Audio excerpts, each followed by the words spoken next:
Muchas gracias por vuestra presencia y tiene la palabra la concejala de Sanidad, Salud y Deportes, Maite Guirao Meliá. Bienvenidos y bienvenidas.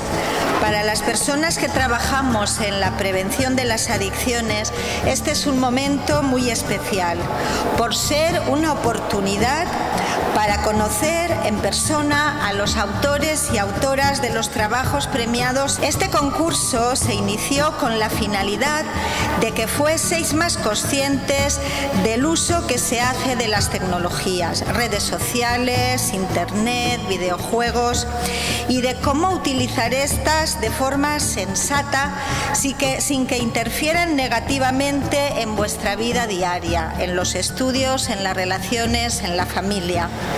Los 147 trabajos presentados a esta sexta edición son un buen ejemplo de todo ello. Quiero agradecer públicamente, como decía, a los profesionales, a los profesores, a los padres también que se implican en esa educación de los hijos y, cómo no, pues a todas y todos los que habéis participado en el concurso.